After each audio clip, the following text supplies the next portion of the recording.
Are you sitting comfortably? Then we'll begin.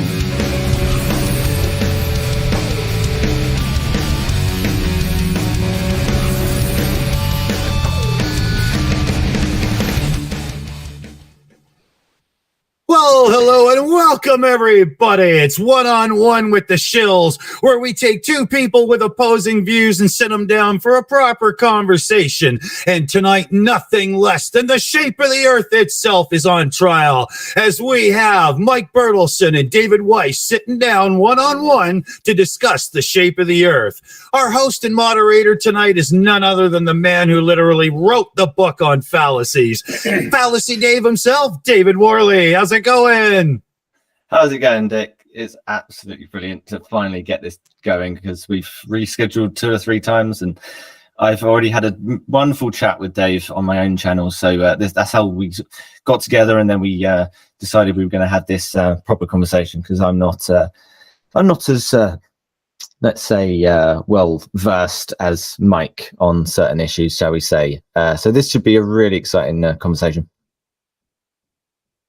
I don't know how I I agree. ended up here, but I'm happy to be here. Yeah. Let's introduce him, Dave. All right. I think I'm blaming Fallacy Dave for me getting here, but I'm happy to be here. We'll see what happens. Not to worry. No. So let's go around the table. So I was going to start with Mike because I actually have spoken to Mike less than I've spoken to Dave, ironically. Mike, how's it going, man? It's going pretty good. This sounds like it's going to be fun. It's not, structured. There'll be no one screaming. So this will be a good free-form discussion. I'm really looking forward to it. Absolutely. I'll go over some house rules in just a moment. But Dave, welcome. Been on before, have you? No, I haven't. I've only seen you guys making fun of flat earthers, and I think that's why I reached out. Yeah, I hope we do have that polite and wonderful conversation. I think there are quite a few people who would quite like it to get a bit more salacious by the end of the evening. I will just throw out some guidelines for those who are expecting one thing and they might not get that particular type of conversation. So this is a fireside chat. This is a nice, friendly, down the pub, sharing a drink. Dick, what are you having, by the way? Out of interest. Right now, it looks pretty empty, but it was gin and tonic, and it was very refreshing. I will be getting another one quite soon. So what we're going to do is we're going to try not to talk over one another. The aim is for everyone to feel comfortable coming back for another conversation. I think that would be a good thing to have at the back of our heads. We will break up the chat with some super chats, some notes, maybe, I don't know, Dick might have a gag or two. That is not a euphemism, by the way. These things just roll off our tongues, but we're going to get into it very quickly. So the format is just an open chat, as Mike said. So as soon as we've introduced ourselves, which we have, then the floor is yours.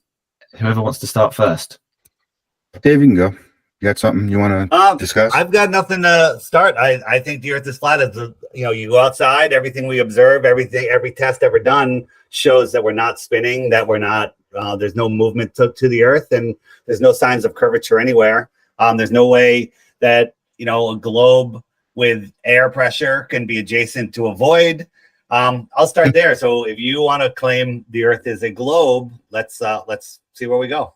Okay. Said you wanted to start with atmospheric pressure. What particularly is your issue? Because first, I hope we're not going to go down the second law of thermodynamics avenue, because that's nonsense. But well, where can you show me in nature or in a lab high pressure next to low pressure without a physical barrier?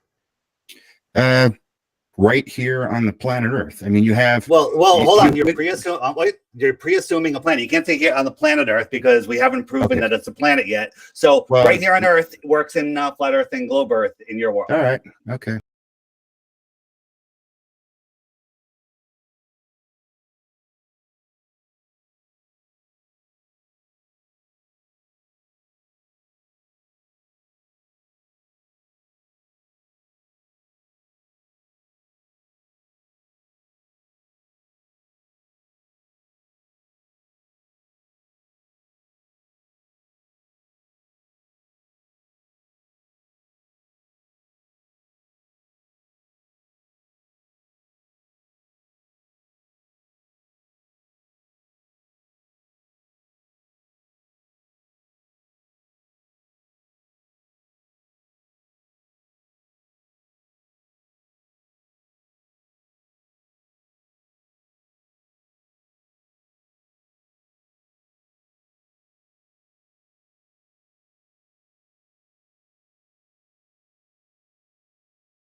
volume, everybody now. Let's see if that's true.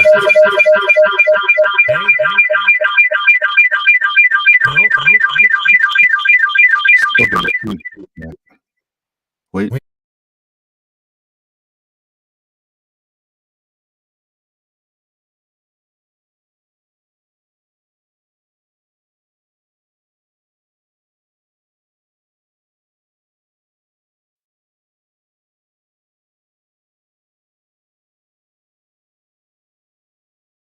Oh, it wasn't coming through on the stream, but they were saying that they couldn't hear me. Can the I don't think they stream could hear any of me us. now? I Oh, think they they could know at the start, and then maybe there was a complaint about how we were having a little bit of an echo. So I think Dick might have tried to fix that. Is that right? No, I think it's coming through okay now. If we talk to everybody out there. You sound Sounds really low okay now. now. Yep, I think we're back. Yep. Yeah, my Okay, audio's a sweet. bit screwed up now. I have to fix it in the background, but I'm just doing that as we go here. There was an app that I use for my mic in the background that had completely failed and screwed up all the audio, and it should be okay now. Okay. It just took me a minute to figure out what the fuck had failed. So, Mike, go ahead. I think you were talking or somebody was. I don't know. Yeah, I'm no, going to shut I up. was. Let me back up here. So Yes, Um, restart. Atmospheric pressure is what we're right, atmospheric pressure. So if the contention is that if we were a globe with an atmosphere orbiting a star, that the atmosphere couldn't exist because it would have to equalize with the lower pressure of space, but yet the pressure doesn't equalize between sea level and the top of Mount Everest. And by the way, it isn't really atmospheric pressure against, let's say we could talk about, I don't know, at the Kármán line, I guess it is, at 1 times 10 to the minus 17th torr, really, really low pressure. But a kilometer down from there, it's still a really, really, really low pressure. It's not 14.7 psi or 103 kilopascals, whichever unit you want to use. So to make the claim that it would have to do that, also, by the way, would have to presuppose that for this globe, this planet orbiting a star, that gravity doesn't exist. Because if gravity does exist, we contend it does exist on a globe. You would have to show how gravity could not hold an atmosphere to a planet. And I have never seen a flat earther in 7 or so years show anything remotely like that. I can't show you gravity holding an atmosphere to a planet because I don't believe in gravity. When you talk about gravity, which gravity are you talking about? Einsteinian? Well, in this case, Einsteinian, Tony. So in this case, let's just deal. We're talking about local. We're talking about Earth. Mass attracting mass. Yeah, we're gonna basically make this a Newtonian discussion. We don't need to get into relativity because for the purposes of this discussion, that's overkill. All right. So as far as a pressure gradient, yeah, there's a pressure gradient. We have a tank of gas is lighter at the top and heavier at the bottom, but it's still in a tank. You need an enclosure to have pressure.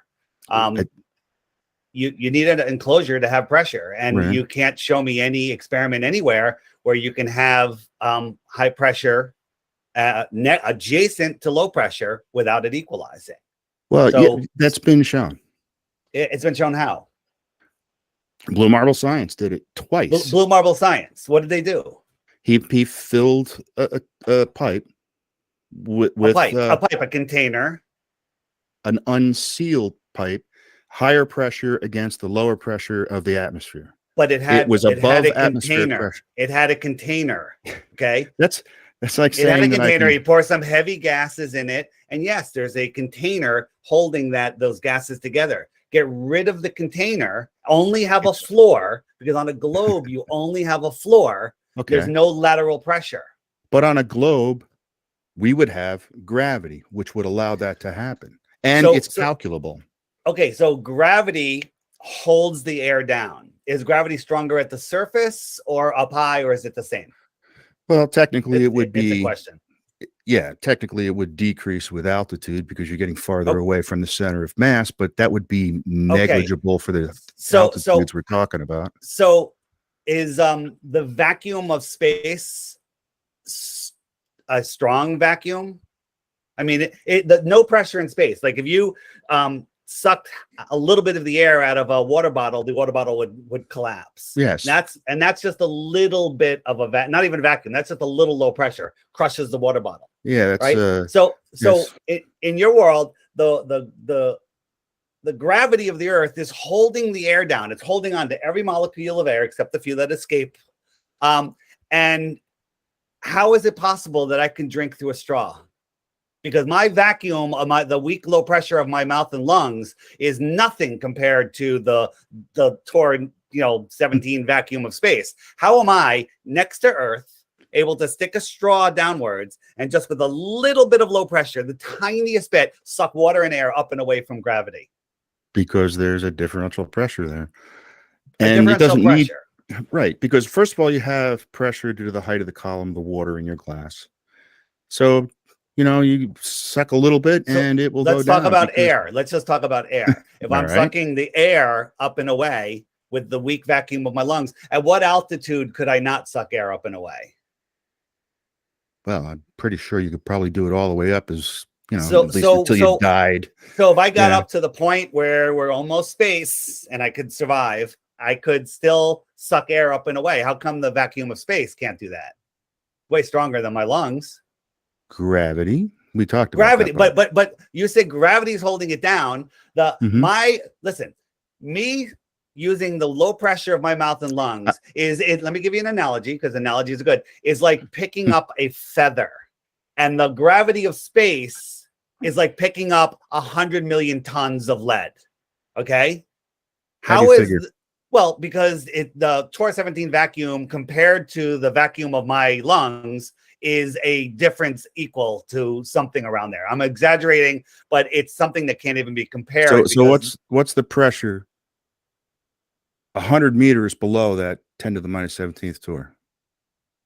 I don't know, but you're saying that gravity is holding the air down when in fact the air blows left and right, up and down. Answer that question. I don't know. I haven't been up there. I haven't measured it. Well, it's really damn low. And the differential pressure there is actually less than the differential pressure you're exerting to suck water out of a glass. Have you been there? No. Okay. Do you know there's not a container up there by actual evidence? Yeah. I mean, how? Because first of all, an actual container. You have no evidence that there is a container one, so we'll ignore that fact. I'll give you that, but right. The evidence is that you can't have air pressure without a container. Yeah, but that's right? a false equivalence logical fallacy, because air pressure and atmospheric pressure are two different things. And I can tell you exactly what the pressure will be at any altitude. Just tell me what the altitude is, and I can calculate what the pressure is based on gravity. And as a matter of fact, geophysicists, meteorologists, they don't even use altitude for their modeling and discussions. They use pressure. That's how consistent it is from sea level to, whatever altitude you want to go to. If you use it, they don't even mention altitude for a lot of the stuff that they do. So let me ask you another question. So the gravity holds the air down. The air gets thinner and thinner and thinner until it becomes space. Correct? Yeah. Yeah. So if I had a fish tank and I put it up on a pedestal in my room, and there's this air in the room, and then I carefully suck all of the air out of the room from below the fish tank, will gravity hold the air in my tank as the room becomes a vacuum? No. Okay. So let me ask you another question. Let's say I had a whole bunch of fish tanks. Really, I want to get, you just glossed over. All right, well, you said no. Thing. The blue marble. Go ahead. Sorry to interrupt. You said specifically right before I brought up blue marble science that you can't have a high pressure against a lower pressure without it equalizing. Those were your exact words. In a container, it has to be in a container. Okay. So yes. So if I have a swimming pool full of butane, that would be a container and violate the conditions of your terms. You can't have a swimming pool full of butane. Why not? It would just evaporate. Sooner or later it would evaporate. Yeah, but it would stay there long enough to have a higher pressure against a lower pressure without equalizing. It would equalize. You just said it would equalize. You said eventually it would evaporate. Let me ask you a question. Can you go pick me up a couple gallons of propane without a tank? No, you can't, because you buy it as a liquid, not as a gas. Can you pick up some gas propane without a tank? No. Without a container? But like I said before, gas pressure versus equating gas pressure to atmospheric pressure is a false equivalence logical fallacy. They are not the same thing. All right, so let me ask you this. Let me give you my other example. So imagine I have a fish tank type box, and it has I'll explain the whole thing. You don't have to say yeah. And it's just filled with regular air pressure at ground level. And it has a little hatch door in it that I can control remotely. And I put another one on top of it that connects to a hatch door. And that one, I suck out 10% of the air. And then the next one, I suck out 20% of the air. The next one, I suck out 30, all the way up to the top one, where I make that one, let's say it's 4 times as big as volume, and I suck all the air out of it. So it's a TOR 17 vacuum. What happens when I press? I'm just talking. We can do it any height you want. I can just do it in a room, or I can do it where it goes miles and miles high. And at one point, I click a button and it opens all the hatch doors. What happens? They equalize, because they equalize. Again, so the air goes gas up. pressure is a false equivalence to atmospheric pressure. That's the point you're missing. You're starting from a false premise, assuming that atmospheric pressure, because you still haven't shown that if the Earth is a globe, that gravity can't hold atmosphere to a planet. Well, the Earth isn't a globe, so I can't prove that. No, that's not the point. You're trying to debunk the fact that you can't have an atmosphere in a globe. You can't ignore gravity. I am not trying to debunk that. I'm trying to tell you that we don't live on a globe. We don't live on a globe. So what's so wrong you're presupposing the shape of the Earth in your discussion. No, I'm not. I'm telling you. If I take the tanks of, like I said, you said they would equalize. Why would they equalize? That is air, regular air. You know, that we'll just call it, but it's in a container, by the way, and it's going to go up away from gravity. Why doesn't gravity hold it down? Because it's the same thing, and it's actually hold on. It's the same thing because my little column of air, getting thinner and thinner and thinner, is closer to the Earth, where gravity is slightly stronger, as you said. Why wouldn't gravity hold the air down? I said it's negligibly smaller at high altitude. So as far as that goes, why would it hold? Why wouldn't it hold the air down? Why wouldn't it hold the air down?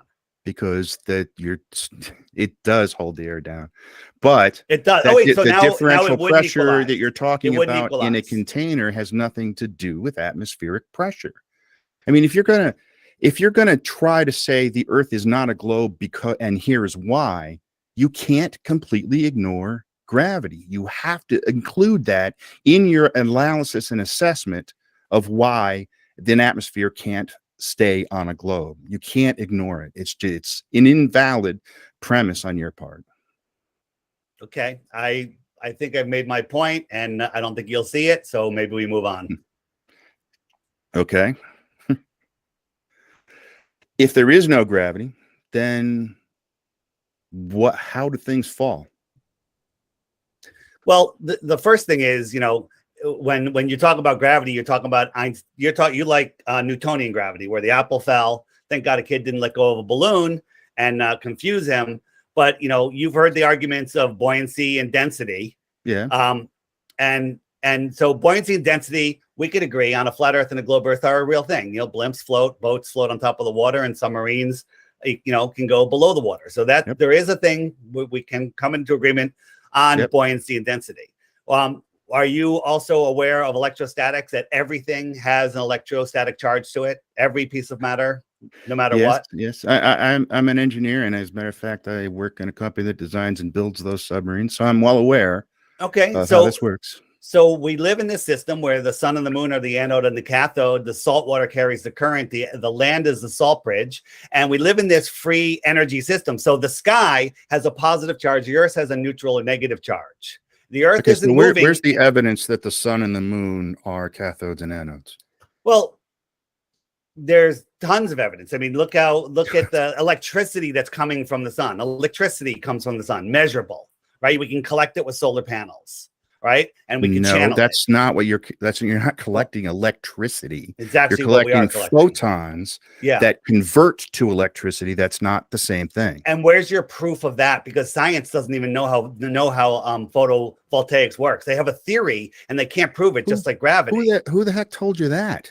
I was in the solar power business for many years. Scientists do not know. They have a theory on how it works. Okay. So we don't need to go down that rabbit hole because it's really unimportant. So you're telling me you have evidence to show that electrical diagram that you just had on I'm going to show you. I am going to show you. I am going to show you some things that quantify it. Yes, I am going to show you some things that go with that. You're laughing. I mean, I could laugh too. So here's just a little experiment we did, and if you watch my stuff, you've probably seen it already. Here's some balloons, helium balloons, holding up this. Let's just have a little button on here, and we have it connected to a wire that goes to a Van de Graaff generator, right? And so it's found its balance right here, and then we're going to add a positive charge to it. And when we add that positive charge, are we making it heavier, or are we changing its charge? It goes down. And then when we discharge it, it goes back up. So that leads to evidence that this is an electrostatic thing that we're changing. So let's look at the opposite. What if we add a negative charge to something? We add a negative charge to something, it goes up, away. Are we defying gravity, or are we defying electrostatics? Okay. So this is MIT created this, called the silent drone, makes no noise, has no moving parts. It's just changing its electrostatic charge, and it's flying. Are we defying gravity, or are we defying electrostatics? Defying gravity. Okay, well, where's your proof of that? Because electrostatics are 10 to the 20 power. That's a number that's just unfathomable, stronger than alleged gravity. If gravity was real, how could you even say that it's the gravity that's pulling it down and not the electrostatics? How can you say that you know the cause of what's going on there? You're assuming a cause. You're making a claim that we apply a charge to this, therefore the only answer is electrostatics and gravity can't exist. I'm not saying it's the only where's answer. The answer that this is the most likely reason for what we're observing, to the exclusion of all other probabilities, including gravity? Where is that evidence? You're ascribing a cause. I'm showing you something that's measurable, testable, repeatable. You're telling me a theory of gravity that hasn't been proven. Hasn't been proven? Yes, it hasn't been proven. So in science, when you have a theory, you have a theory, and then if something comes against that theory, you usually throw it out and start over again. But with gravity, they said, hey, this doesn't work unless we have dark matter and dark energy for 96% of it. We've never seen it. We've never measured it, but it has to exist or gravity doesn't work. Wait a minute. That's not First science. of all, that's pseudoscience. First of all, gravity is literally the most studied subject in the history of physics. It's a matter of scientific consensus and is backed by tens of millions of pages of peer-reviewed, published papers and data. So to say, peer-reviewed, you know what peer-reviewed is? I know exactly what peer-reviewed is. A bunch of scientists that will only publish things that agree with them. Otherwise, they lose all their funding. You have absolutely no evidence of that, so don't even bother going down that road. Have you ever written any papers and have had them peer-reviewed? Because does it matter? Yeah, it kind of does, because you're trying to tell everybody how peer review works, and you've never had to do it. I can't tell you how peer review works unless I've. No, you're saying that it doesn't work because you're ascribing a conspiracy to how peer review works, and you have no evidence of it. You're just making stuff up. See, what that's called is a proof surrogate logical fallacy. You're making a claim, presenting a claim as proof or evidence without any proof or evidence to back that claim up. All right, so and that's what you did with electrostatics. You cannot let's look at a real world example. So let me finish here. One thing you can't show with electrostatics is, if it is electrostatic, how does it affect all materials and objects exactly the same, the exact same acceleration, regardless of emissivity, regardless of electrical permeability of the material. It all has the exact same acceleration downward. How is it that electrostatics wouldn't affect believe that conducting materials more than like a rubber ball? You don't think electrostatics affects conducting materials more than a rubber ball? I mean, and yet they would fall at the same rate, right? Well, not everything falls at it's an average rate, and electrostatics fully explains it. By the way, I'm not the expert on this. No, not an average rate. Right? We're talking I'm about not the a given expert. location. So let's talk about some real world observations that I'd like an explanation on. Maybe you can educate me. Okay, so you believe that we live on a ball, rock, and that the sun, a burning ball of gas, 93 million miles away, is holding on to us. It's holding on to all the other planets. All the other planets are holding on to their own moons. The sun's gravity ignores the moons because the moons are closer to the planets, I think that might, don't let me put words in your mouth. So you've done the calculations to know that I haven't. Those moons wouldn't stay around the planets. No, I haven't. So you're assuming. I'm asking you a question. Okay. No, you don't even know what I'm asking because you're not listening. No, yeah. Okay. So the moon goes around the Earth away from the sun, and then it comes back around towards the sun. Why doesn't the moon speed up when it goes towards the sun and slow down when it goes away from the sun? So you're saying the moon orbits at a constant velocity and around. I'm asking you why the sun's gravity doesn't pull the moon into a random orbit. Well, we could calculate that if you want. We can go ahead and do the calculations. We could do the centrifugal force calculations. We could do the attractive Newtonian gravitation calculations, and we can show that the moon is actually moving away from us. By the way, so let me ask you a question. The sun is holding on to the Earth. You agree on that? Okay. Yeah. The sun's holding on to Mars. Sun's holding on to Saturn, Jupiter, Neptune, Pluto, whatever order those are in. I can see that. It's holding on to them farther and farther away. It ignores all of the moons in between because the gravity from each planet holds on to those moons. But when we have like a planetary alignment, there's no ignoring.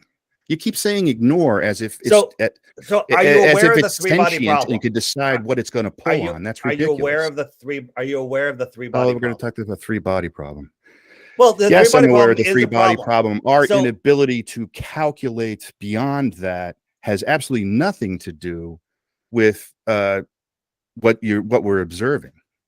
I mean, you're trying to use the three-body problem as proof of something when it isn't.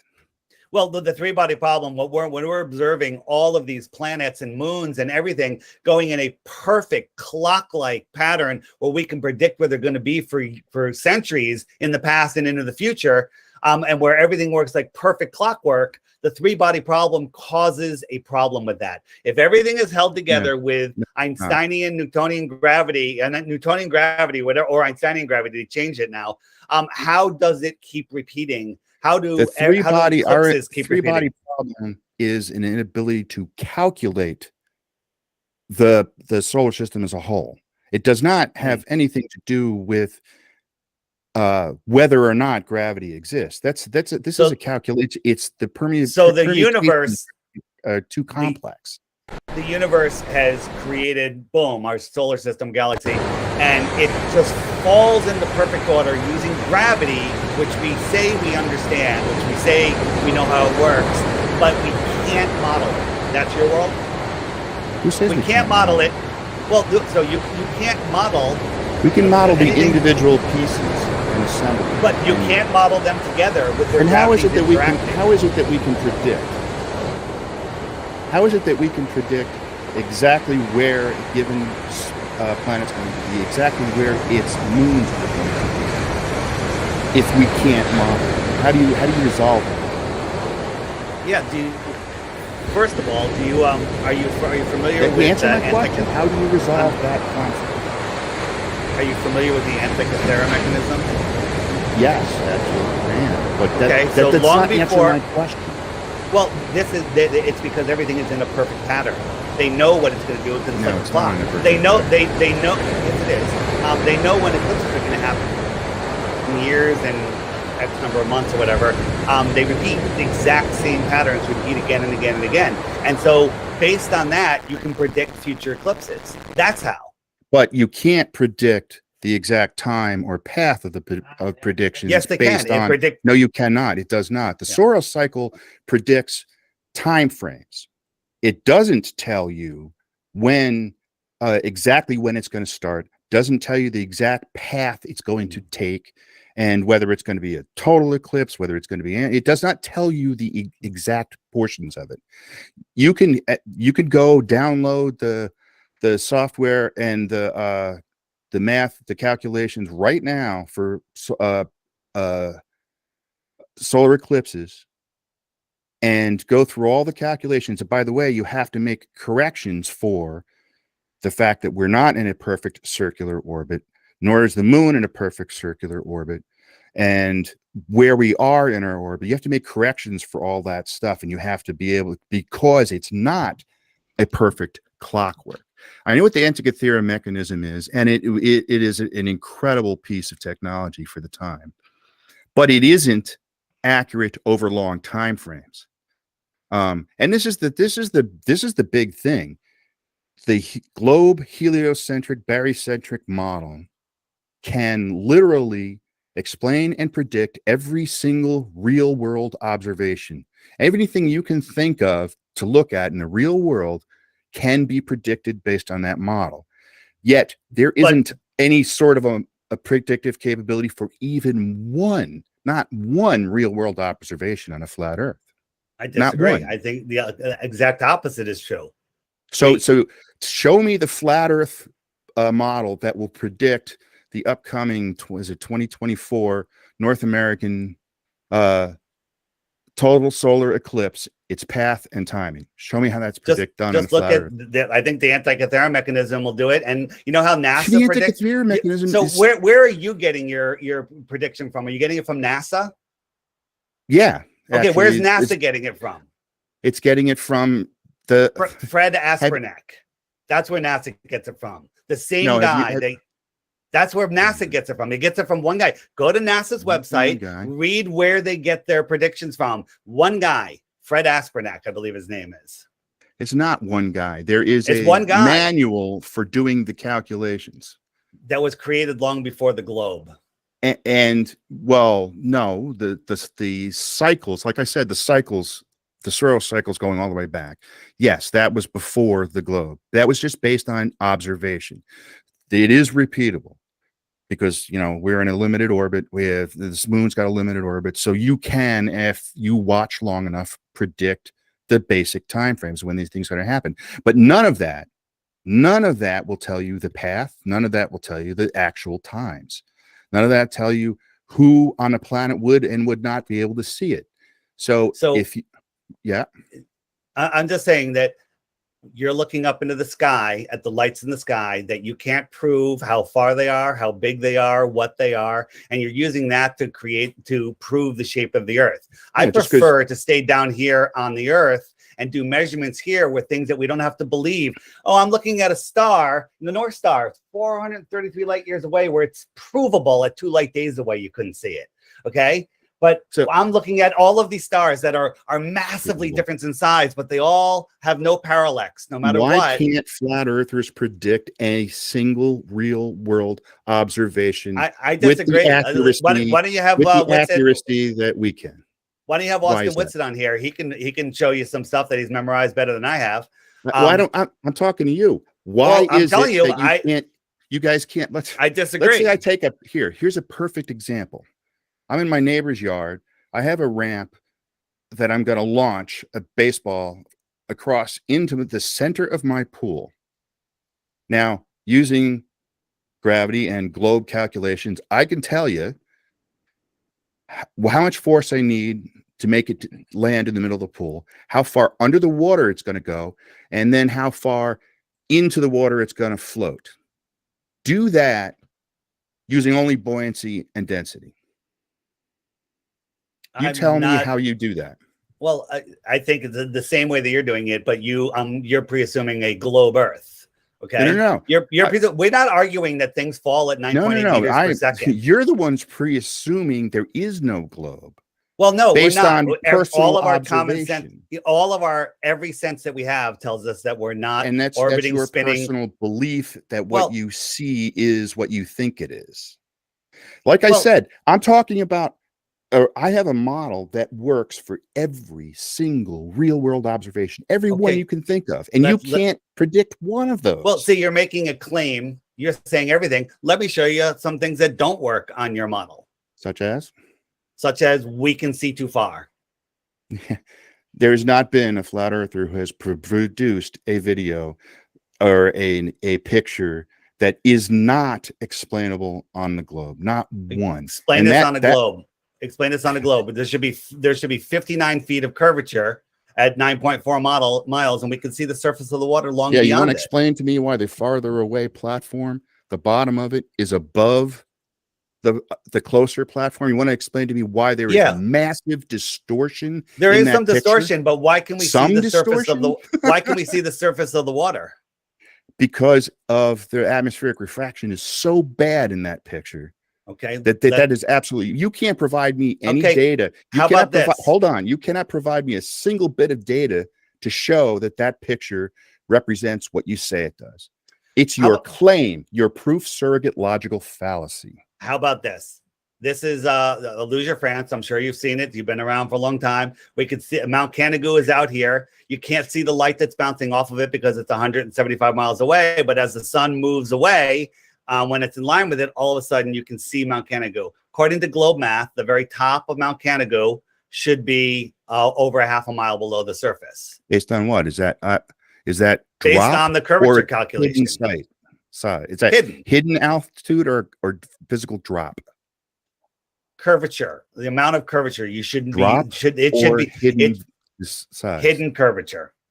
So, give me the data. How far away is this picture taken? How tall is the mountain? And how much should or should not be hidden?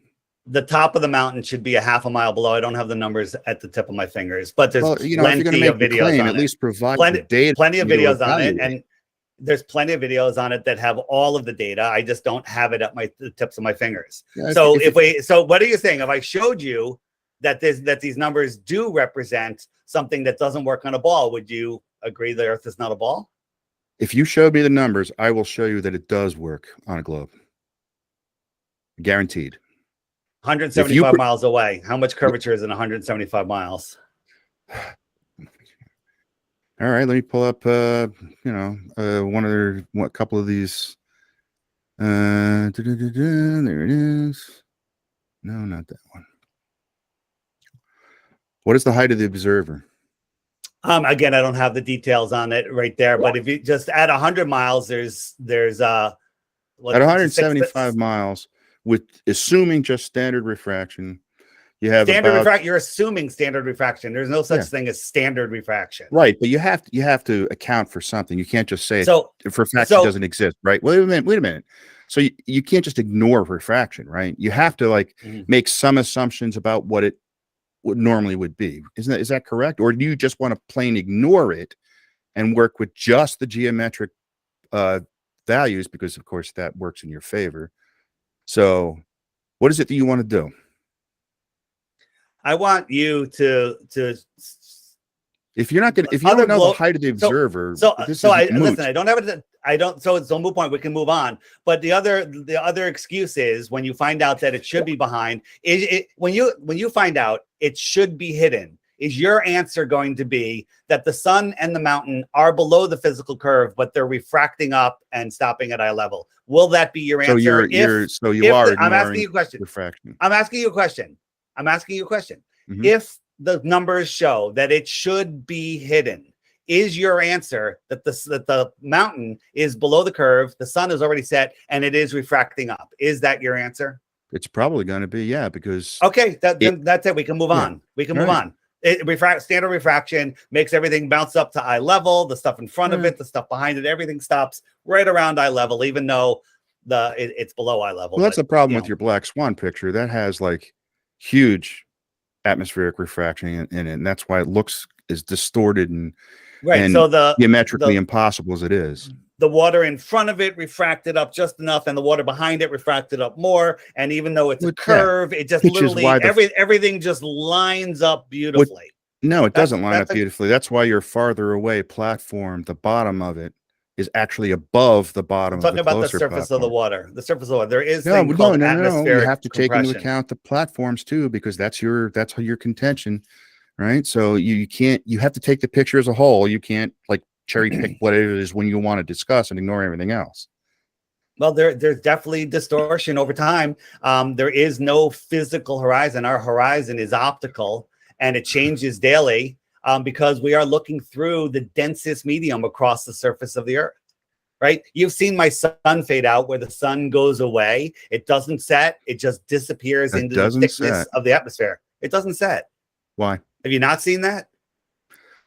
I have seen many claims that it doesn't set from all kinds of, mostly based on perspective. So here, I'll show you. Okay. So I have a drone. I have a drone up and looking west, so it's over the land. It's on a super clear day, and define and it's below super freezing. clear. Like one of the clearest days, bluest skies that I've seen. It's just a very clear day, the clearest day that I've recognized by myself. And you do realize that if you're going to use something as evidence, you need testable, verifiable data. For me to evaluate, for me to evaluate your claim, I can't just take your word for it. It's super clear. It's all right. What is clear, semi-clear, whatever you want. It doesn't matter. It does matter. It matters a lot. It doesn't matter from what I'm going to show you. And it's funny that you guys say that, but when Jaron shoots a laser and it can't be seen. Oh, everything. Oh, that proves the globe. And Bob with his ring laser gyro. Oh, that proves everything. You guys have nothing, and you just cling to stuff like that. So the sun was, up high, and it started coming down. In 5 minutes, it went down, down, down, down. Now, if the Earth was spinning, it would never change its speed. It would just keep on going, but it didn't. It went down, down, down, and then it sat here for 10 minutes. Right now, my friends are over here. It's nighttime. They saw the sun set from the bottom up 10 minutes ago. It's dark where I am down here, but my drone still sees the sun. And this is super sped up, and it stopped going down. It was moving down, and it stopped. And your drone was holding what altitude? It sat here.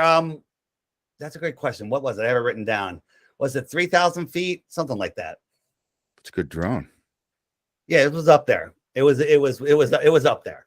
And it's just, so this is it going back and forth. So what I'm saying is, yes, it's a little out of focus because I'm zoomed in. Yes, it's hard to see what's going on here, but this is an apparent horizon. But it doesn't matter whether this is an optical horizon, an actual horizon, which it's not. It's just an apparent horizon. The thing is, it's a line, and the sun went down, down, and it stopped. That's the part that you have to understand. Now, I'm on the playlist of this happening again and again and again, and then the globe trolls go, get a solar filter. You have to have a solar filter, right? And even though they don't realize I'm not measuring the sun, I'm showing the sun. So I got a solar filter, and I put it on, and we watched the sun, and it went down, down, down, and it just disappeared. I landed the drone, took the solar filter off, went back up, and there was the sun. So putting a solar filter on blinds you to the best part. The best part is, as the sun goes away, the sun that we see, it rises and sets over I call it our personal atmospheric dome, and it never goes below. Well, that's how we see. Like when you're looking out on a foggy day, the sun looks really close because you're seeing it kind of manifesting closer. On a clear day, it looks farther away. So if I'm 1,000 miles from you seeing the sun, what do I see? You see the sun, you're east or west? Are you north, south? Where are you? West. Say west. Okay, so you're west, and the local sun, so when it's directly over me, it's not directly over you. So it's earlier in the day for you. Okay? Yep. So it's earlier in the day, and as it comes, I watch it go away, so it's going lower in my sky, and you watch it rise, going higher. So my azimuth and elevation, and then I look at the sun, should intersect your azimuth and elevation when you're looking at the sun. No, actually Why not? not, because I'll tell you why. Because the sun that we see, we're not seeing it in the same position. Okay, we see an apparent sun. Then how Okay. the hell can you use the sun for navigation if everybody sees it in a different location? Because you are where you are and you see the sun based on your position. Okay. And this is based that's on why what? you can't. That's why you can't triangulate the sun. This is based on what? What evidence is Based there on for what? this personal different direction dome thing? It's based on there's a lot of videos on it. Dr. Zach did a great video showing how you can't triangulate the sun, and it makes a lot of sense. You know, there's some eclipse videos that we filmed where the sun that we see appears to be a projected sun, and the source of the sun seems to be behind it. Well, let me say this. On a globe, if someone in Brisbane, Australia, were to take a sighting with a sextant on their sun, and someone in Rome at the same time also takes a sighting on the sun with their sextant, on a globe, they would be looking at the exact same point in the sky. It's simple. Well, that's because you're converting it to a globe, Not and in reality, anything. that's not.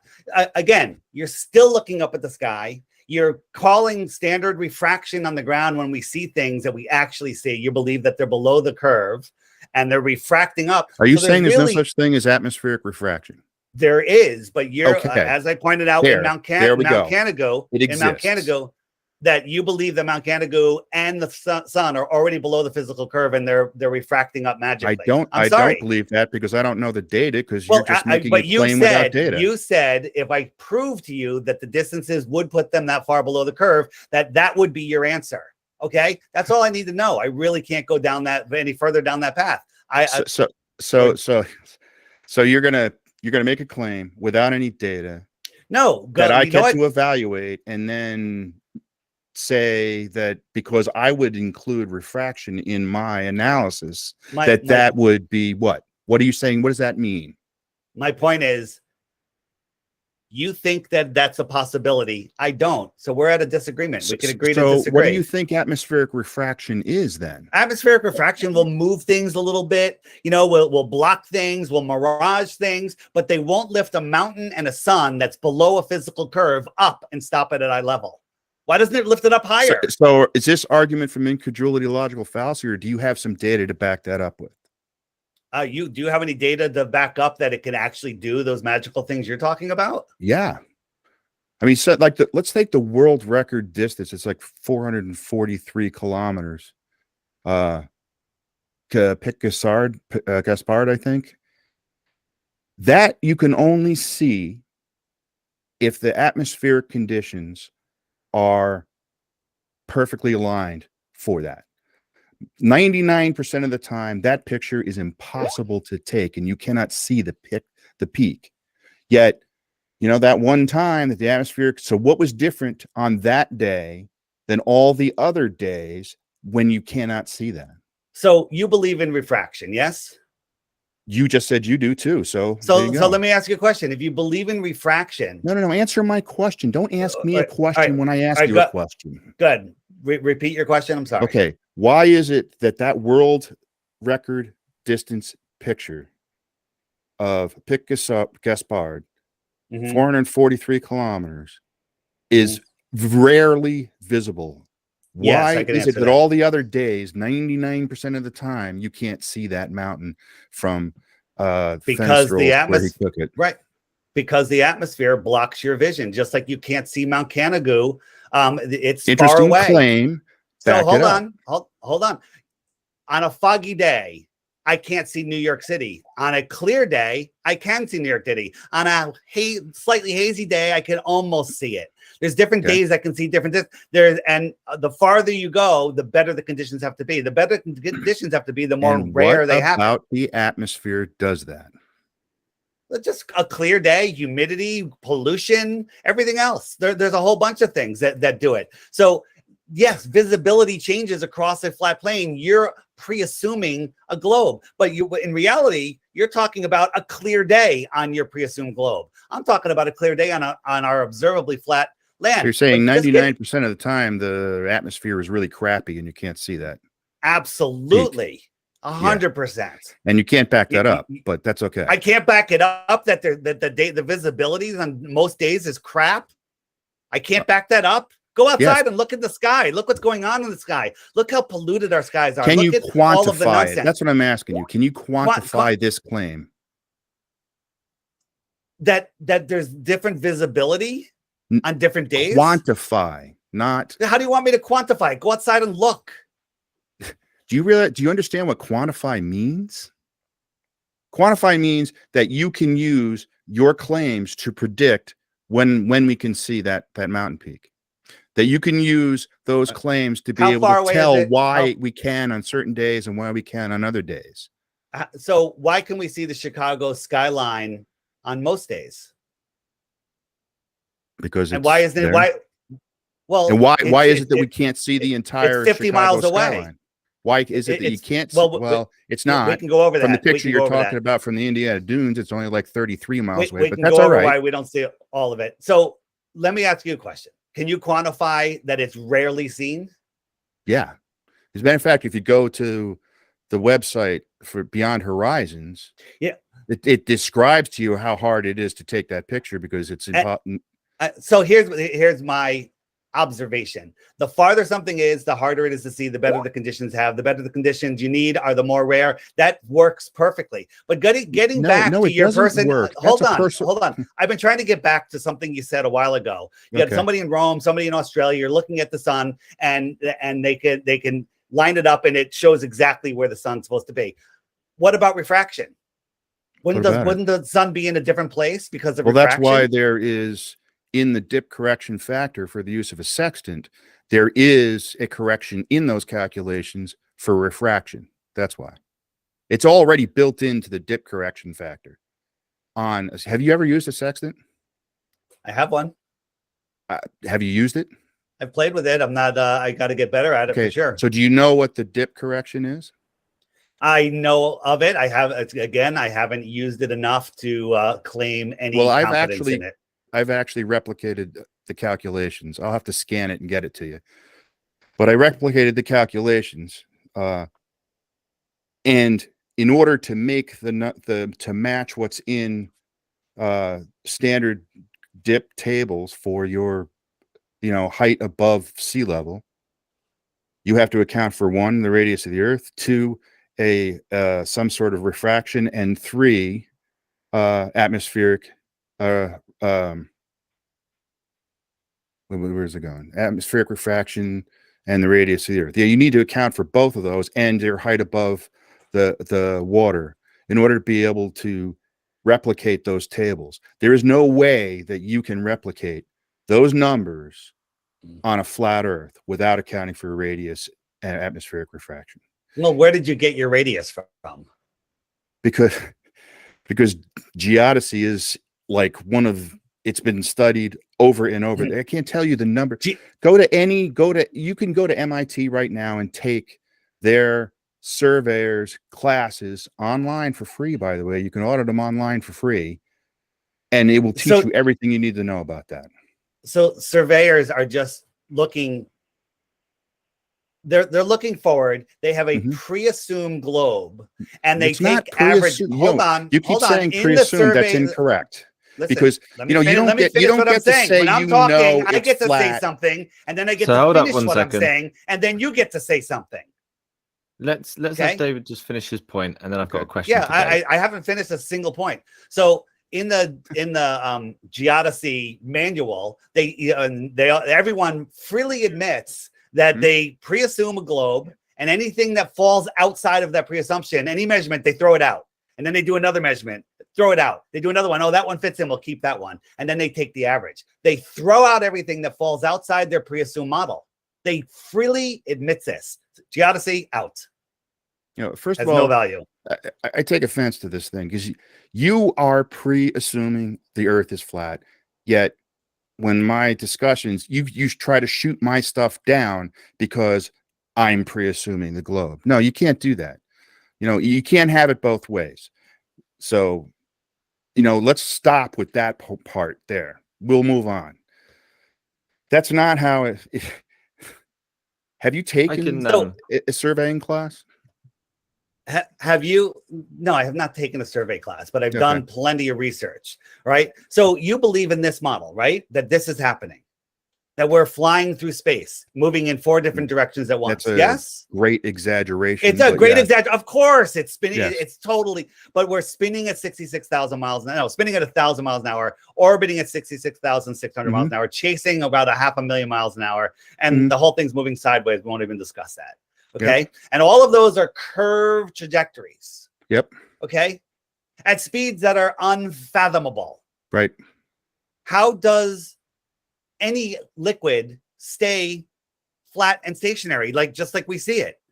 Okay. So if you were to go and take all of those speeds, all those velocities and radii for the rotation of the Earth's rotation around the sun's orbit around our galaxy, and you were to calculate, first of all, there is no force associated with our rotation around the Earth. Why? Because in the barycentric model, we're literally in free fall. So the centripetal force and the centrifugal forces balance out. So the net is 0. But we'll assume that doesn't happen. And we'll include that. We'll go ahead and we'll calculate the centrifugal forces involved in all of those motions.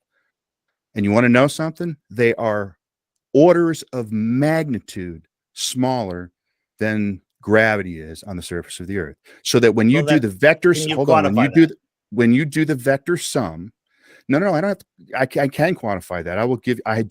Here, let me give you a spreadsheet. I'm not even sure how to get it to you. You know, a spreadsheet. You wanted me to quantify it. I did. I wanted you to quantify it with real world examples. Right. Here's an example of the spin of the Earth. No, you don't. You're not going to tell me what evidence I may or may not present. All right. Well, present whatever you want, but I need some real world examples. Yeah, but you may need whatever you need, but you'll get what I give you. So, Mike, I just want to throw something out. Do you need a little bit of time for just to throw something up on the screen? I might. Well, I can buy you some time. If you need us to throw something towards it, I can ask Dave a question that we have from DK that's been sat there waiting. So he wanted to know, David, he asked where he can find the link to your sunset video. Is it out there somewhere? Yeah, it's in the app under the web button, and you scroll down to the bottom row. I think there's 7 videos. Is there any raw footage of it anywhere? Yeah, he's also asking. Some of them were live streamed, and the raw footage is linked in the descriptions of some of the videos. Is it possible that we can get that at the end of the stream? Anybody that has my app can send you the link to the playlist. Okay. I don't know if that's bought you enough time, Mike, but I can ask another question. No, what I was going to say is if you calculate all those forces and then go ahead and do the vector sum of all those forces, the combined forces for rotation of the Earth's rotation around the sun, which isn't even valid, the solar system's rotation around the center of the galaxy, the force due to gravity, that acceleration that we know. So if we deal with only one given location on the surface of the Earth, if we just deal with that, then we know that in that location we have a given acceleration. That acceleration is like 247 times stronger than the combined centrifugal forces from all those other rotations that you are talking about. That's why the water doesn't fly off the globe. Okay, so in your world, rim speed doesn't matter. It's only angular speed that matters. But in the real world, we can prove that rim speed is everything. A simple experiment you can do is if I had a rock hanging on a 2-foot string and I spun around, I'd have to spin around pretty damn fast to make it stick out. Yep. But if I spun around and I let out more and more line, got it out to 50, 100 feet, I don't have to spin that fast. I can spin slower and slower and slower, and that force is stronger and stronger the farther out. At the same time, I could hold a 2-foot string and the 50, 20, 100-foot string, whatever it is, and I could spin around. The 2-foot string would barely move out, even though it's going at the same angular speed. But the rim, the one way out there, the rim speed is much faster. It's actually pulling on my arms. Okay, I've done this. I'm going to film it, and you won't care, but rim speed is everything. So if you're sitting on the edge of a merry-go-round that's 24,000 miles around, and you're going 1,000 miles an hour, which is faster than the speed of sound, and you are curving downward over a mile per minute, curving to the left or to the right, you're going to feel it. So your calculations are calculations on paper. By the way, I have plans, calculations, everything for an amusement park on an island in the middle of the South Pacific. I've got everything. Okay, it doesn't mean it exists. It doesn't mean that it's real. So what you're saying, math isn't real? Well, no, math describes things, but you can describe anything with math. You can make up anything. You're saying angular speed, it means everything, and that's not true. Rim speed means everything. But how do you calculate because you're saying that all those rotations, water would never stay on a globe. How does that rim speed equate to a force strong enough to pull the water off the globe? How do you calculate that?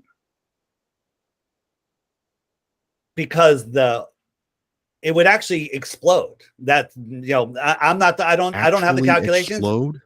The something going that fast, that rim speed, things would explode. They wouldn't be able to hold. The force would be so strong. You're saying it's so small. I'm saying it's so strong. You can't quantify that it's so small. You can just do it in paper and make a calculation. But in reality, I can do a real world example by spinning around with a long line and a short line. And the short one that has the same angular speed is barely having any force at all. It has a little force, but the one out there is actually pulling my arms. But you know what? So expand that out farther and farther and farther, and it's the same thing.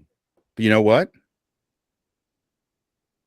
For those two strings, if you told me what masses you had tied on the end of them, how long they are, I could tell you, one, how much force it is going to be pulling away from you.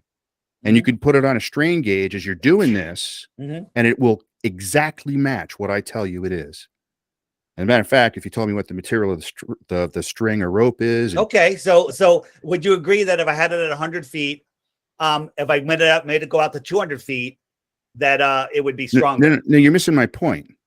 My point is you're saying that the math doesn't tell you anything. Well, of course it does, because the math works because I can calculate that force on both your strings, and it's accurate and it's correct. Therefore, that shows right off the bat that my calculations that I was just talking about have merit. Okay. By the way, math is what I do for a living. So my question is, if I extended that string out to the radius of the Earth, can you calculate the force? And is it a strong force? Okay, it'll be stronger and stronger and stronger the farther out it goes. Will you agree with that? Okay, so that completely negates what you just said. How do you figure that? That because stronger force is the water that's on the outside of the ball. A value to that force without calculating it. It doesn't matter whether I have a freaking jelly bean, a lead weight, or a rock, or an anvil. The farther out it goes, the more force there is. So if I had a bag of water or an ocean of water, the farther out, the stronger the force. You're saying it's so far out, the angular speed, is so slow. You know how to calculate centrifugal force? Well, you don't. I do. Okay, it's what I do for a living. So listen. Literally, it is what I do for a living. You just said, a lot of people do a lot of dumb things for a living, okay? Okay. So you just said the farther out it gets, the stronger the force is. That negates what you said earlier. No, it does not. Because you have to assume, we should move up. We could argue this for the end of our time, but I only have an hour. So no, you're assuming that it's a claim, a proof surrogate logical fallacy, a claim without any evidence. I can provide the evidence for what evidence? I can provide evidence for what those forces are. I can do that. Yeah. And it'll match. Dave, could I quickly ask a question? How long do you have? I have another interview at the top of the hour. So I just need a little break in between. Okay, so we've got what is 41 minutes, so we No. need a break. I in need between like that. I don't know. I could do another 20. Okay, cool. Sweet. Sure, it works. Let's go for that. See, I have a really hard spot with the fact that you're saying that it negates anything, because just because the force increases doesn't say how much it increases. You don't have a rate of increase with distance. You're assuming that it would be huge. You're assuming that. You have I know it's hour substantially hand on more. a watch spins twice as fast as the Earth does. See, there you go. Angular speed again. Okay. That's right, because that's It's- important. That angular determines the speed centrifugal force. Untrue. I just proved it to you and you're not listening. Have I had No, you a claimed your string proves it, but you haven't quantified it. What do you mean quantified it? I'm showing you a real world example that the shorter string that's doing the same angular speed, that its rim speed has very little force, and the one farther out it's pulling harder. And you agreed the farther out I go, the harder it pulls. But at the same time, on the other side of your mouth, you say that that force is less than gravity. You're lying to everybody. You're lying to yourself. You're lying to yourself. Let's move on. Let everybody take this for what it is. Move on. You're the one who's like, you're making an assumption on what that damn force is. I'm not telling you what it is. You said it's more. That's all I need. Okay, great. And the farther out it goes, the more it is. You're telling me the farther out it goes, the less it is. Okay. I am not telling you that. So the rim speed of the Earth, where the water is, it has no. You said it's less than gravity. How is my rock? Because you also have the radius of rotation to take into account. Mike. No. Is that true or not true? That's what we're talking about. I'm talking about answer the question. If you calculate the centrifugal force, do you have to account for the radius of rotation? Sure. Yes, you do. But the rim speed is what matters. And that's why they put little kids on the inside, horses on the fast ones, and the adults on the outside. Okay, so to help you out here, since you don't know, the force is the mass times the square of the velocity, which would be your rim speed. You're so good at math. That's fantastic. Fantastic. Yes, and the math is predictive because it works. It gets you the right values. Therefore, it's accurate. If it gets the right values, you cannot dismiss it. Right, Mike. Can I just recap two things and then we maybe move on, or we can stick on this for the last 15 minutes. It's fine. You agree that the longer the line, the stronger the force. Whatever that force is. We've already been over that. So you agree, but at the same time you say that the rim speed of the Earth is less than gravity and won't affect water. No, I'm saying the centrifugal force due to that speed and the over the radius of rotation is a force smaller than gravity. Yes. If you do the calculation, have you researched I got it. Centrifugal force at all? I mean, seriously, have you? I've got it. And then just backing up, the other point I want to make is you agree with refraction that nobody sees the sun in the same place? No, they pretty much do. Okay, so we don't have refraction when they look at the sun, even if you're 1,000 miles west of me. And you said that before, and I also told you that is accounted for in the calculations on the sextant. So no problem. Okay, so don't misrepresent what it was that I said. Here you go. You're saying the same thing, different things out of each side of your mouth. No, you're accounting for it with the calculations on the sextant. Therefore, you're not seeing it in the same place. Is that correct? You are seeing it in the same place. You're seeing it. So why do you need the calculation? The azimuths and elevations intersect. Why do you? So what about refraction? I thought refraction moves. This is accounted for in the calculations. So you're seeing it in a different position. Yes. No, So you're seeing it in the same place, but refraction. I just said the azimuth. I just said the azimuth and elevation angles will intersect. Listen, that means you're seeing it in the same place. You're just so lost in this. No, you don't understand how this works. You're just making shit up. I'm making shit up. Yes. Why don't you guys have Austin on here who knows the calculations better than I? Why don't you know what? If you guys want to go longer, why don't I swap places with Austin right now? Or are you not afraid to talk to Austin? Oh no, I don't want to talk to Austin anymore. We'd book him, no problem. I don't want to talk to Austin. Well, no. How Jesus. about he jumps in now and finishes this conversation because he can do it better than I can. I get a little heated. He stays a little calmer than I. Would you like to have Austin on right now? Because he's here, ready to go. In your room. You can put him No, on. he can jump on. Austin, jump on. You got the I don't link. give a shit. Bring him Let on. Austin in. I'm going to jump out as soon as Austin gets here. Can I ask a question first? Yeah. To make sure we try and at least end on something that's happy and polite. So the main issue of contention comes from looking at each other's arguments. So my question is, now look at our own argument. What is the one piece of evidence you would need to destroy your own arguments? Let's start with Mike.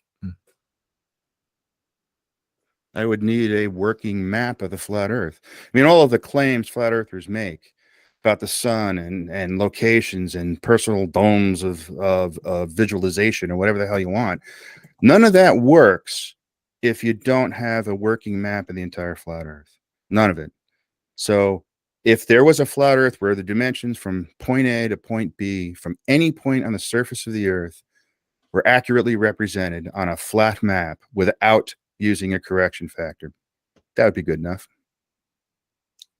I would like a working map of the globe. Yeah, it's called a globe. Yeah, you could literally take a globe. You could literally take a globe and measure the distance between any 2 points.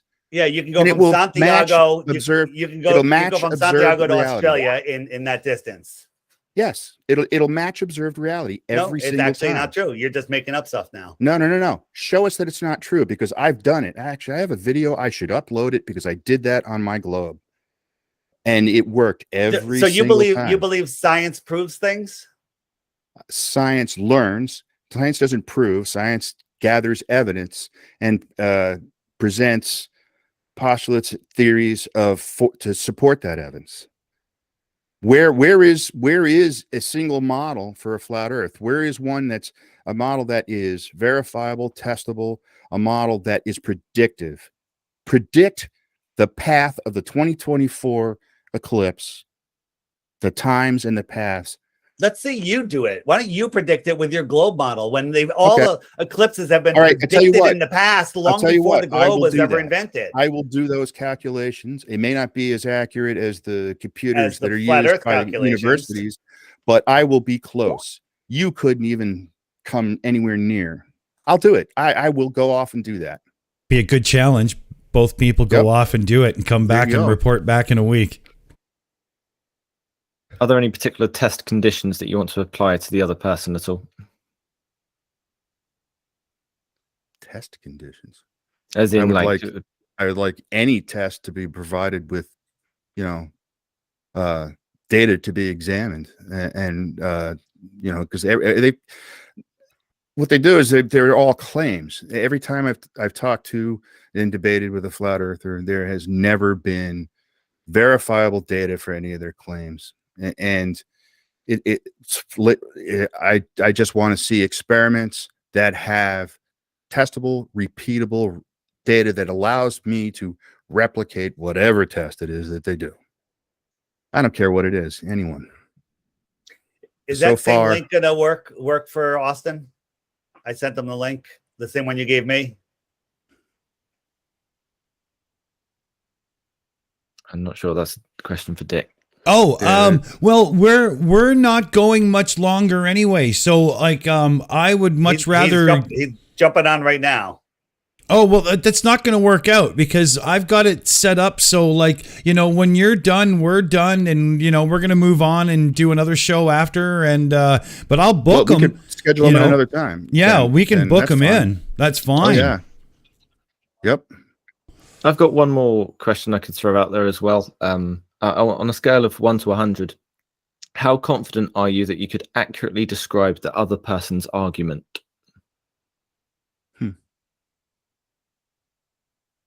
I would think I could do in the 80s or 90s for sure.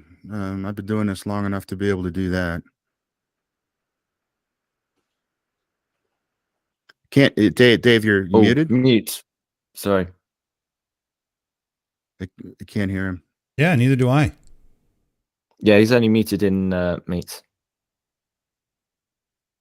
Is he showing us muted? Oh, there. Is that better? Dave? He's not still showing on as here. muted. Yeah. Oh no. Yeah. I don't. He's, yeah, he's showing as muted. I think he's muted himself. I think Is he showing as muted? Not to me, but Not Not to in me mute. either. I can see a mute button at the top right corner of his screen. oh yeah. Yeah, Dave, you're muted in meets. Huh. I can't unmute people either. I can mute them, but I Yeah, can't I know. unmute them, you know. Dave, Oh, if you so- can hear Dave, at the bottom of your screen, you see a microphone button. If it's red, you're muted. You need to unmute yourself because you're muted. Okay, We have read. muted you. Read, yeah. I see David in. We're both Dave. I can see David in our meets right now as unmuted. Yeah, so do I. So I don't know. Oh I mean, no. there's a mute icon in the upper right hand of All right. Shills. In that window, case, just type a number and we'll throw that out. So Mike said 80-90% confidence that he could accurately describe David's position. So yeah, side chat. What the hell happened there? I don't know. I mean, I'm definitely looking at a muted for Yeah. him. So I see him as over- muted too. Do you? Yeah. It's strange. Because I don't have that over here. I mean, I have the mute button on the other three Shills video icons, but not on him. Yeah, I don't get it. I see one now on Matt. I don't See know if what that- happened. Mine pops in one on Dave Weiss though. Yeah, I don't know. That's a shit And that's show. Damn. suggestion maybe if Dave comes out and goes back in again, that might reset Yeah, things. Perhaps. I would say Sorry. refresh meets. Yeah. Can you hear us? Nod your head if you can hear us. Okay, so maybe if you left and came back, that might reset it. Yeah, something you stuck in mute for some reason. Yeah. There you go. Weird. Oh. What the hell is it doing? That's strange. Okay. Here, I'll just Double turn that dip. off until he comes back because that just gimped right out. That was strange. Nice sunrise over New Jersey shore, by the way. Yeah, I like that. Thought that was a great idea, Mike. Well, we'll get him back Anything? in and, everybody Is it can still say their working? goodbyes and stuff or something, right? I don't know. Oh, Yeah, damn. I guess we could do that. He's back. Yeah, I can't hear him. Oh, that's Yeah, he's talking, but I can't hear him. a shame. I'm not sure what to do in terms of roundup. Yeah. I wouldn't. Maybe Mike can stay away from the arguments and just sort of have some Yep. reflections on the debate. Maybe Sure. the discussion. It was I think a spirited discussion. I kind of enjoyed the back and forth. Got a little testy, I guess, at times, but that happens in arguments and debates. It's kind of unavoidable. But I appreciate David coming, and maybe we can do this again sometime in a more formal format, an actual debate, timed back and forth. Get a little more in depth in claims. Thank you very much for coming. Absolutely.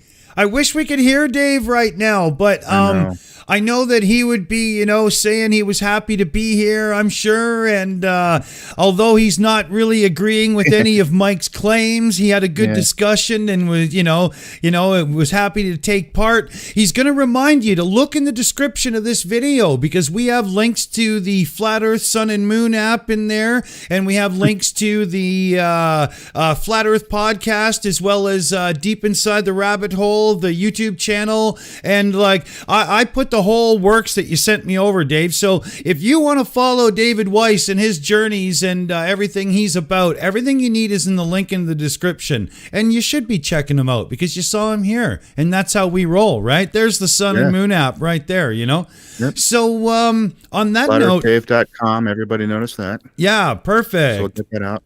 Perfect. Yep. So yeah, let's give it to David Worley for a little thoughts and wrap-ups here. Sure thing. I thought we had the right level of energy. I think that's everything we expected and more. Maybe it'd be great to get those proper formal debates going, and maybe we could stick to a very specific topic like gravity or something, and that could just run for an hour or however long. Just let it go off into the night, maybe. But yeah, definitely, I'll do this again. Hope everyone has joined in the chat and been polite and has been wonderful and lovely to one another. Please do stick around. We do have lots of these sorts of discussions as the Shills, so stick around. We also have the next show would be tomorrow night, Dick, Ukraine update. Yeah, we have Ukraine update on Friday as well as pub chat. And coming up at 6 p.m. Eastern, we're going to have a little get-together on the channel right here, a little after show, hang out and talk about the chat and whatnot. And it'll be open, we'll get people into the meet so we can all hang out. Yeah. So on that note, I think we're out of here. Thanks to everybody for joining us for a little one-on-one fireside chat, and we hope to see you again soon. Let's say goodnight to everybody and get the hell out of here. Good night. Good night, everybody. Oh, it's supposed to hit a button there. What's going on? Here, I'll hit the damn button. Ready? There, it actually worked.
It's over.